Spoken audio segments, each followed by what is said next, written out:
नमस्ते, मेरा नाम डॉक्टर हर्षिता शर्मा।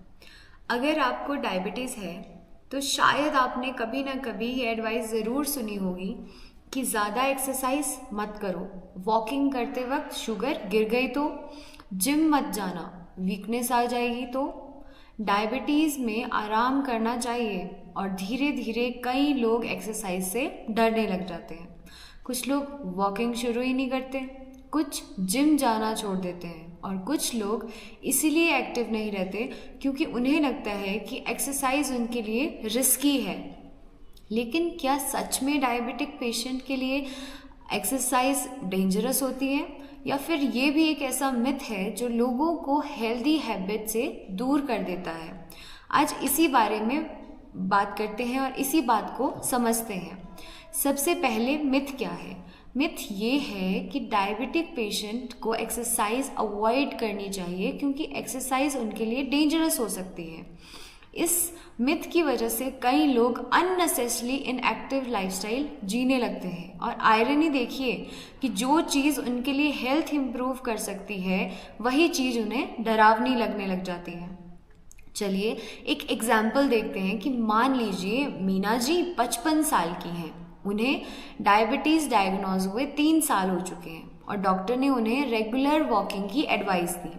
लेकिन घर में किसी ने बोल दिया कि वॉकिंग करते वक्त शुगर गिर गई तो बस उस दिन के बाद मीना जी ने वॉकिंग ऑलमोस्ट बंद कर दी। अब वो सोचती हैं कि कम मूवमेंट करना उनकी सेफ्टी के लिए बेटर है। लेकिन क्या सच में ऐसा है? बिल्कुल नहीं। अब फैक्ट समझते हैं। हमारी बॉडी मूवमेंट के लिए बनी है। जब हम वॉक करते हैं, एक्सरसाइज करते हैं या फिजिकल एक्टिव रहते हैं तो मसल ग्लूकोज को एनर्जी के लिए यूज़ करती है।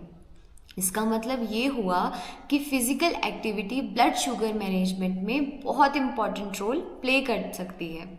इसीलिए दुनिया भर की diabetes guidelines regular physical activity को रिकमेंड करती है। ध्यान दीजिए, मैं ये नहीं कह रही हूँ कि आप डायबिटिक पेशेंट को मैराथन दौड़नी चाहिए या हैवी जिम करना चाहिए, लेकिन एक्टिव रहना डायबिटीज़ मैनेजमेंट का इम्पॉर्टेंट पार्ट है। मैं आपको एक सिंपल एनालॉग देती हूँ। मान लीजिए आपके घर में पानी की टैंकी है और पानी कॉन्टिन्यूसली भर रहा है। अगर पानी यूज़ ही ना हो तो वो क्या करेगा? वो ओवरफ्लो करेगा। लेकिन अगर पानी रेगुलरली यूज़ हो रहा हो तो बैलेंस बना रहेगा। कुछ हद तक एक्सरसाइज भी बॉडी में ग्लूकोज यूटिलाइजेशन को सपोर्ट करती है। अब यहाँ एक इम्पॉर्टेंट बात या इम्पॉर्टेंट पॉइंट समझना बहुत ज़रूरी है। कुछ सिचुएशंस में एक्सरसाइज करते वक्त प्रिकॉशन की ज़रूरत होती है, स्पेशली अगर ब्लड शुगर बहुत लो हो या ब्लड शुगर बहुत ज़्यादा हाई हो, या आप कुछ स्पेसिफिक मेडिकेशंस या इंसुलिन यूज़ कर रहे हो। इसीलिए पर्सनलाइज्ड एडवाइस इम्पॉर्टेंट होती है। लेकिन प्रिकॉशन और प्रोहिबिशन में फ़र्क होता है। प्रिकॉशन का मतलब होता है समझदारी और प्रोहिबिशन का मतलब होता है अननेसेसरी फियर। और डायबिटीज़ मैनेजमेंट फियर से नहीं चलती है, वो चलती है नॉलेज से। अब एक और कॉमन मिसकंसेप्शन क्लियर करते हैं। कई लोग बोलते हैं कि डॉक्टर साहब मैं घर के सारे काम कर लेती हूँ, क्या वो इनफ एक्सरसाइज नहीं है? घर के काम करना बेनिफिशियल हो सकते हैं, लेकिन स्ट्रक्चर्ड फिजिकल एक्टिविटी का अपना एक अलग इम्पॉर्टेंस होता है, जैसे regular walking, cycling, swimming, strength training या डॉक्टर के एडवाइस के अकॉर्डिंग कोई भी सुटेबल एक्टिविटी। ये सब लॉन्ग टर्म हेल्थ को सपोर्ट कर सकते हैं। अब प्रैक्टिकल टेक अवे की बात करते हैं कि अगर डायबिटीज़ है तो सबसे पहले एक्टिव रहने से मत डरिए। दूसरी बात, अपने डॉक्टर से पूछिए कि आपके लिए कौन सी एक्टिविटी या कौन सी एक्सरसाइज सूटेबल हो सकती है। तीसरी बात, स्मॉल स्टेप से शुरू कीजिए, जैसे आज 10 मिनट स्टेप चले, कल 15 मिनट, और फिर ग्रेजुअली कंसिस्टेंसी बनाए रखिए।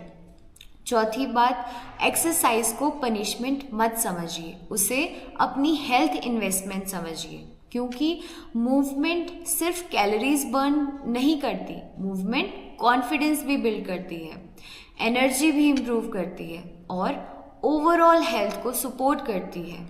तो आज की वीडियो का कंक्लूजन ये है, मिथ ये है कि एक्सरसाइज डायबिटीज पेशेंट के लिए डेंजरस होती है, और फैक्ट क्या है, appropriate physical activity diabetes management का एक इम्पॉर्टेंट और बेनिफिशियल पार्ट हो सकती है। हर पेशेंट अलग होता है, इसलिए पर्सनलाइज गाइडेंस ज़रूरी है, लेकिन सिर्फ फियर की वजह से एक्सरसाइज अवॉइड करना हेल्थ के लिए नुकसान पहुंचाना हो सकता है। सो रिमेंबर, बॉडी मूवमेंट से डरती नहीं, बॉडी मूवमेंट के लिए बनी है। और कमेंट में ज़रूर बताइए कि आपकी फेवरेट फिजिकल एक्टिविटी क्या है, वॉकिंग है, साइकिलिंग है, योगा है या कुछ और अगले एपिसोड में हम बात करेंगे वंस डायबिटिक ऑलवेज डायबिटिक, क्या डायबिटीज़ रिवर्सल सच है या मिथ। तो मिलते हैं नेक्स्ट एपिसोड में, तब तक के लिए अपना ध्यान रखिए और याद रखिए, trust facts not myths. Thank you.